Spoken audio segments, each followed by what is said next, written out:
Good afternoon, ladies and gentlemen. Welcome to the regular City Council meeting for January 22nd. Roll call, please. Janser. Here. Olson. Here. Pittner. Here. Padragula. Here. Straight. Here. Wolski. Here. Sitma. Pledge of allegiance. I pledge allegiance To the flag of the United States of America and to the republic for which it stands, one nation, under God, indivisible, with liberty and justice for all.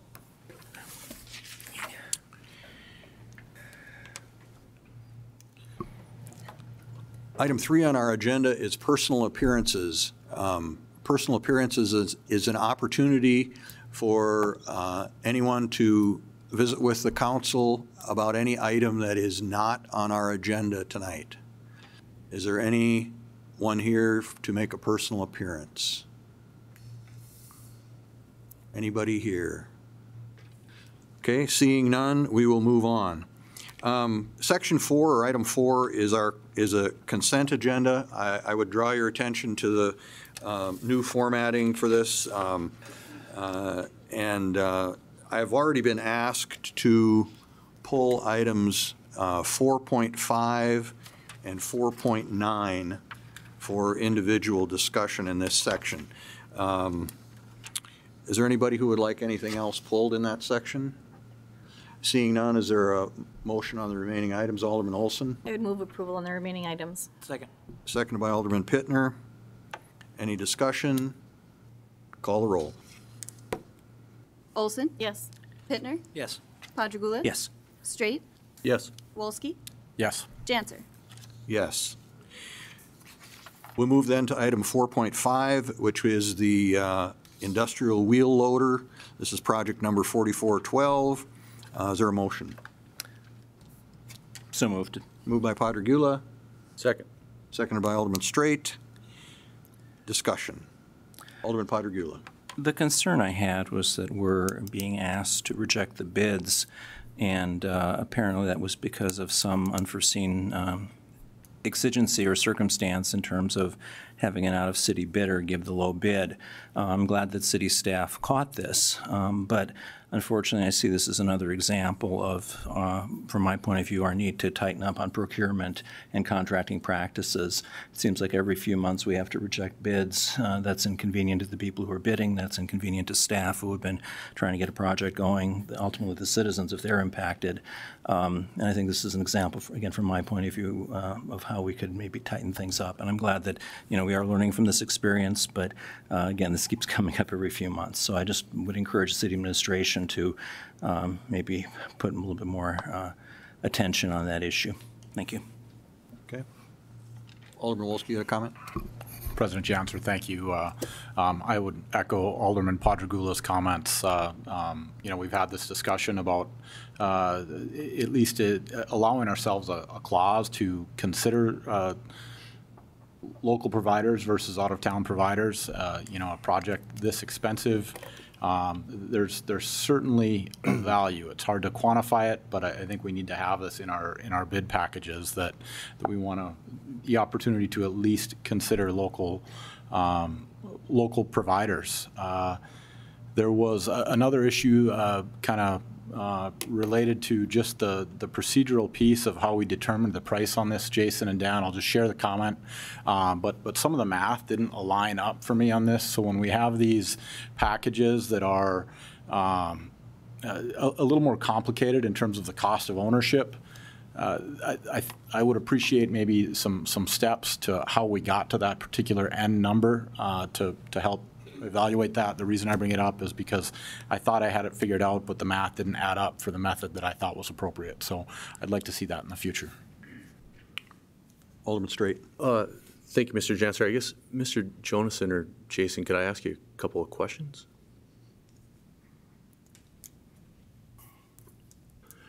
Thank you, sir. Jason, if this company's out of Mandan, do they not have a physical presence in town? Is that what we're understanding? They just don't have a repair presence in town.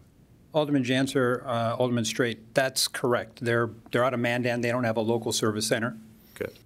When I spoke with the representative from Mandan about this, it's kind of a weird situation. We generally don't get out-of-town people that bid this type of equipment. And this guy's new to the market, so he's obviously trying to spread his name brand around the state as far as he can.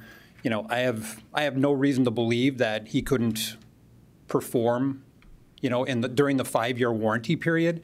But once we get outside the warranty, when it's our dime, where we're going to have to ship this machine around to get serviced, that's when the problem kicks in for us. Yep.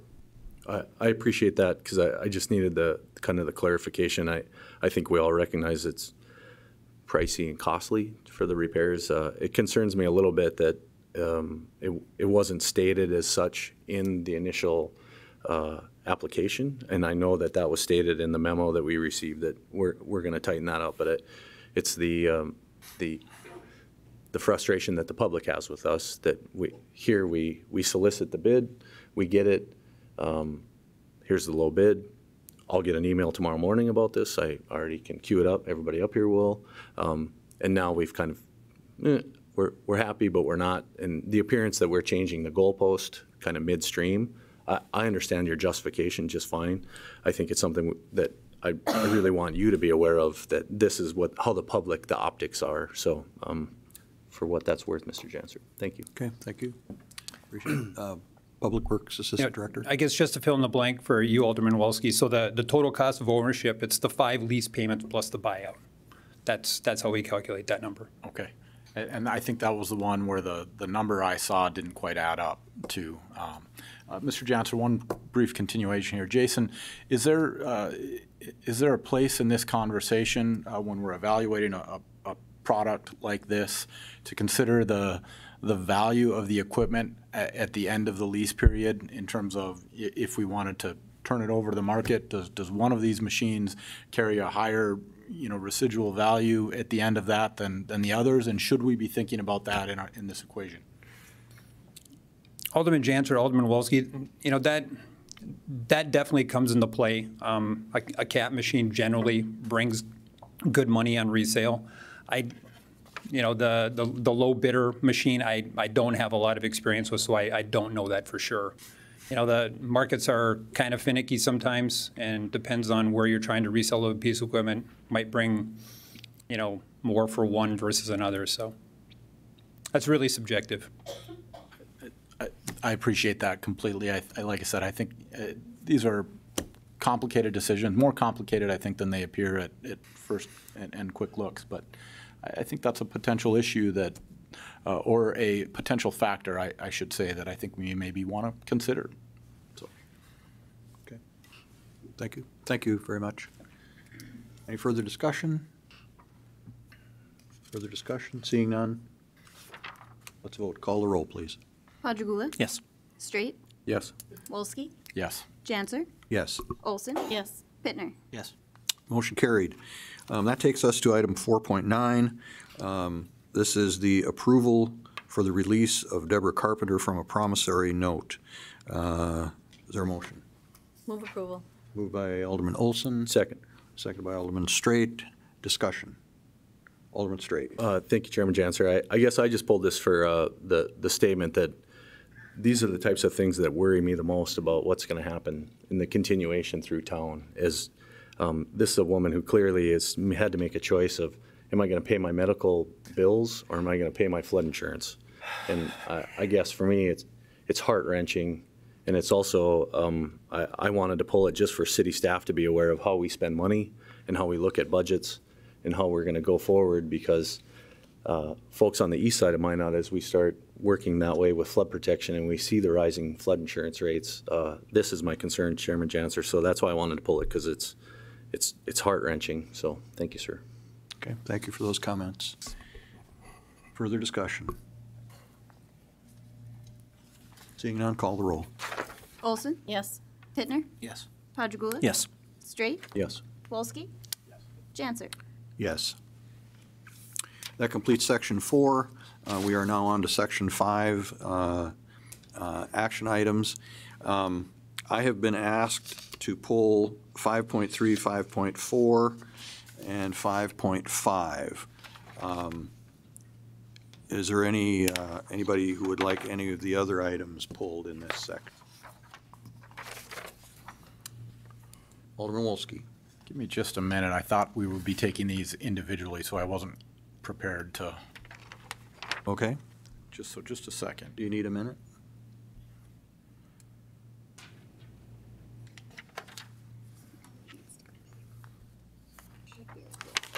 I think we're okay. Okay. Okay, so for anybody in the audience, in section 5, the action items we have pulled for individual discussion, items 5.3, 5.4, and 5.5. The remainder of the items could be passed on consent unless you let me know that you'd like to have us pull one of them. Anybody need anything pulled? Okay, seeing no one, is there a motion for consent on the remaining items? Alderman Olson? Move approval on the remaining items. Okay, thank you. Second. Seconded by Alderman Patergula. Any discussion? Call the roll. Olson? Yes. Pittner? Yes. Padragula? Yes. Straight? Yes. Wolski? Yes. Janser? Yes. We are now on then to item 5.3, which is the approval of a reduction in the 2018 demolition contract total dollar amount. Is there a motion? Moved. Moved by Alderman Patergula, Second. seconded by Alderman Straight. Discussion. Alderman Patergula. Quick question for the staffer in charge of this, I think Mr. Zakian, or? He's out of town. Mr. Zakian, by the way, experienced some travel issues and he had intended to be at the meeting tonight, but he was not able to get back into town, I believe. So Chris is standing in for him. I might just take a second, if I could, to indicate that the mayor and the city manager are gone as well, and that is because they were in Bismarck testifying today on some of the important issues that the city is following in bills down there. And so that testimony ran late enough that they were not able to get back for the meeting. So I just want, for those listening at home in the public and for those of you in the audience, I just want you to realize why some of us second stringers are in the game here. Chris, do you have some information for us? Or Alderman Patergula, you had a question? Yeah, I just wanted to verify my understanding is that this is significant savings. It's almost a half of the original estimate. And am I correct in understanding that the remainder will be applied to next year's demolition? The intent here is that Alderman Janser, Alderman Patergula, the second string. The intent here is just to match the dollars spent with what the contract is. So the reduction in the contract amount would be to the actual dollars that we spent. So that it's not like there was $1.2 million that was set aside and that money's just sitting there waiting for us to spend. I mean, it's zeroing it out so that the contractor is able to release their bond money primarily, because otherwise the bond money gets tied up for the next 2 years. They have to hold that $1.x million in bond for 2 years beyond the contract year, and by reducing it, then they're able to release that bond amount and be able to apply it towards other projects. So it's not really it zeroes the contract out for us, but it's primarily beneficial for the contractor. Thanks. City Finance Director, did you have a comment on that? I think that just sums it up, President Janser, Alderman Patergula. When they do these demolition contracts, it's based on an estimate to the work that will be completed in the following construction season. And there's a number of moving pieces that come into play. The number of acquisitions, the detail of the work that's needed. A lot of those things come into play. So it's based on an estimate to start with. And in this particular case, there wasn't as much demolition work needed as was originally anticipated. And like Mr. Owen stated, this is just to release the remaining portion of the bond, again, to be as frugal with the contractor's money as we can be. So, Thanks. Okay, thank you. Thank you, Chris. Any other questions or discussion on this item?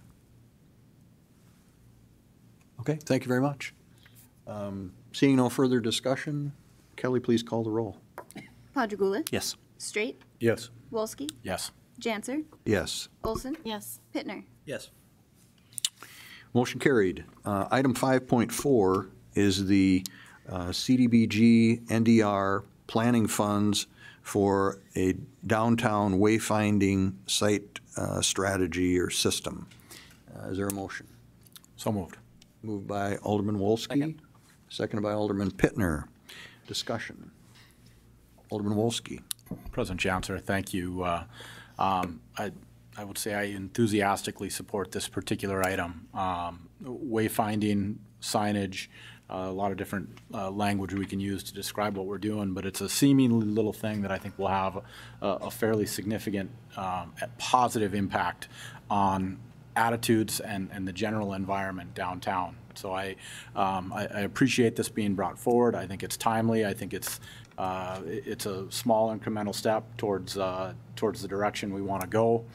I did want to share that as these conversations unfold, and this will be primarily for Mr. Zakian, I think, who's very going to be likely watching or listening later on video, I would like the Park District to have a seat at the table as we get into this work. I think we're kind of trending towards having them closely involved with the gathering space, and I think they need to be associated with this as well. Alderman Straight. Thank you, Chairman Janser. I guess I would second Alderman Wolski's comments, but also I'd like to include the downtown BPA. I guess, Mr. Zakian, if you're watching tonight or listening, I'm annoyed, sir, that you're not here. Chairman Janser, I'm going to make that known now as well, that we've waited, and maybe this is on me because I didn't bring the comments up 2 weeks ago during City Council, but I was waiting for his department report tonight in terms of an update regarding the gathering place. I think the public is long overdue for an update. We've waited patiently for the environmental review. It seems to me that the wayfinding project also dovetails into the gathering space discussion, which I was hoping after the report tonight that we were going to move, that the Park District would be included in the subrecipient agreement that we could draft to move this project forward. So I'm not sure what's the rush here. Why don't we wait for the wayfinding, I guess, to be included next month, if that's how long we're going to wait, or 2 weeks in that discussion. But I guess I'm willing to move forward tonight, but I'm frustrated, to say the least. Okay. For Alderman Padragula. Yeah, I think the idea of improving directional signage makes sense, even though more and more people are using their smartphones. I think would help a sense of identity, certainly will help people find a place to go. I do have two concerns. I guess the one concern is it's not clear from this item whether the signs will just be confined to downtown or will they be more widespread. I think they need to be widespread. And that's why I'm going to support this, because I think we need to look at that whole issue of signage. So, I have no problem focusing on downtown, but I think we should look at other areas that are noteworthy. I note, for example, that we have signs on many of our street signs giving directions to churches. I think if we can give directions to churches, we should give directions to other community facilities. So I think at this point it's open-ended enough where I can certainly support it. The other concern I have about wayfinding, and again, a lot of this will depend on the outcome of this study, is keeping them up to date. I think one thing that's very frustrating, if you go down to a very specific level of such and such a store or such and such a establishment of some kind, when those change hands or close or new ones open up, to have old signs with obsolete information, I think really is counterproductive, and it makes us look like we really don't know or don't care what's going on. So I think that's an issue I'm particularly concerned about. It's a generic sign like a church or a school or a park, things that will be around for a while, like City Hall or a courthouse, no problems. But I think that's an issue I'd like us to pay attention to later on in terms of, if we become more specific, of keep making sure we have the resources to keep those updated. Because again, I think that makes us look worse if we have obsolete signage. Okay, thank you for those comments. Further discussion? Further discussion? All right, seeing none, please call the roll. Wolski. Yes. Janser. Yes. Olson. Yes. Pittner. Yes. Padragula. Yes. Straight. Yes. Motion carried. That takes us to item 5.5. This is the extension of the Beyond Shelter Development Agreement. Alderman Wolski. President Johnson, I'll move this item for discussion. Second. Okay, moved and seconded. Alderman Wolski. I took a call on this today, President Johnson. I think other members of the council did too. We also got a sort of a late email from the Magic City Apartment Association. I wasn't sure if there was anybody here tonight from that association who wanted to share comments. If so, I wanted to offer that opportunity or make sure that we offered that opportunity. Sir, come forward, please. If you could just give us your name and address and who you represent, please. My name is Daniel Erickson, Vice President of the Magic City Apartment Association. Very good, welcome. Please proceed. Just put together a statement on behalf of the association. The Magic City Apartment Association reached out to the City Council in December 2015, requesting an end to more new construction, government-subsidized, low-income housing projects. The vacancy at that time was estimated at 1,600 to 1,800. Now that 3 years have passed, the vacancy is between 1,400 and 1,600 units, and the rental rates have decreased tremendously. It's estimated that a majority of the apartment units in Minot now qualify for federal Section 8 vouchers because they are at or below HUD-determined fair market rent. Adding more new construction units in the Minot market is like trying to extinguish a fire with gasoline. The Magic City Apartment Association reiterates its strong opposition to new additional construction of government-subsidized low-income housing units in the Minot market. Therefore, we request that this recommendation for an extension be declined. Okay.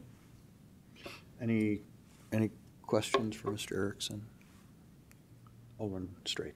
Thank you, Chairman Jansen. Mr. Erickson, I'm curious. I know nothing about Beyond Shelter, but the one curiosity I had about their application, I sit on the Mayor's Committee for Addiction, and I'm wondering, are there any statistics or are there any known properties that you're aware of that give, I recognize the importance of the background check, and we need to maintain, protection for residents as well as property owners. But are there any statistics out there of properties that would give folks that might have a felony or a criminal conviction a second chance? The reason I ask the question is that would be something I would be mindful of when I review the Beyond Shelter application. Like Alderman Wolski had stated, we took phone calls earlier today from folks that are on your side of this, very supportive, don't want to see any new construction. But that's the one thing I'm mindful of, that we seem to need that here. We need property owners that are willing to give folks a second chance. And are you aware of is that something within your realm that's being discussed or talked about, or can you give us any statistics, or maybe even in a month's time provide us some statistics on that? Yeah, I think I can look into it, Alderman Straight, and provide somewhat of a response on that. I know there are some programs throughout the state that, and some new programs actually coming up that offer those type of opportunities. Sure. I don't know any specifically in Minot, but I can certainly look into that. And if you would, please. Thanks. Alderman Wolski.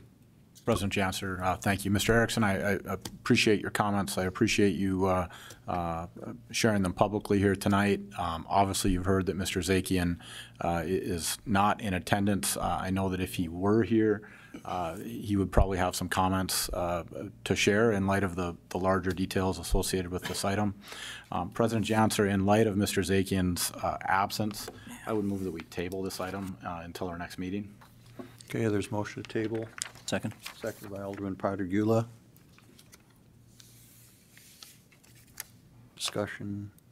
Call the roll on the motion to table. Wolski, Yes. Janser, Yes. Olson, Yes. Pittner, Yes. Padragula, Yes. Straight. Yes. Okay, the motion to table is carried. This item will be on our next meeting agenda. That concludes the items in Section 5, bringing us to Section 6, which is the department presentation, and that was to be Mr. Zakian. He is not here, so we will push that back to a later date. Item 7, miscellaneous and discussion items. There is nothing on the agenda. Alderman Straight. Mr. Janser, I guess from my standpoint as the liaison to the gathering space, depending on the information that comes forward, but my understanding is that we've moved through that information. We've handled the public comment. I would like to, I don't know if I necessarily have to wait for some report, but I would very much like to make a motion that we ask city staff to draw up the subrecipient agreement with the Minot Park District to move this project forward.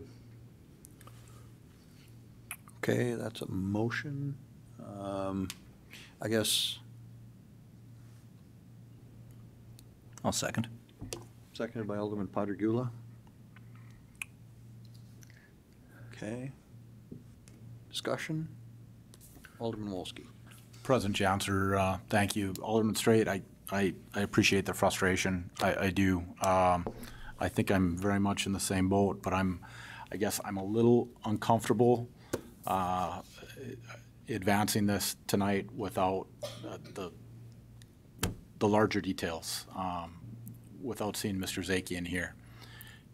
So, and I, part of me doesn't want to vote on it because I want to support it, but I don't, I just don't know where it's at. And without having him here to provide the update, it's hard to make this decision. So maybe there's a much more properly crafted agenda item coming 2 weeks from now. Right. But I just, so in that light, I'm certainly going to leave this open for other members to share their thoughts. But I think ultimately I might offer a motion to table. Alderman Straight. Mr. Janser, I'll do Alderman Wolski a favor and I'll remove my motion, but I want to convey in all sincerity my utter frustration. And sometimes I think the frustration that gets conveyed to us plays out, and I'm going to certainly say that that's playing out for me here tonight, but sometimes the best government is the government that gets out of the way. And I think in terms of this project, as the vast majority of us heard last week at the IEDC kind of discussion and presentations, that this is a project that clearly the community is clamoring for. And I guess I hope that Mr. Lakefield, as our acting city manager, will convey my frustrations to our city manager and to Mr. Zakian that I expect movement on this before 2 weeks. And I have no reservations if we get called into a special city council meeting, because I think it's that important that we move forward. Thank you, sir. I apologize to the public for my terse frustration. Okay. Further comment? Okay, you've withdrawn your motion, so we have no motions on the floor. I withdraw my second too. Huh? I withdraw my second too. Good move. Thank you. Appreciate that. So that then, is there anything else? Otherwise, we are on to item 8, and a motion is in order. Motion to adjourn. Moved by Alderman Pittner. Second. Second by Alderman Straight. All those in favor say aye. Aye. Motion carried. We are adjourned. Thank you.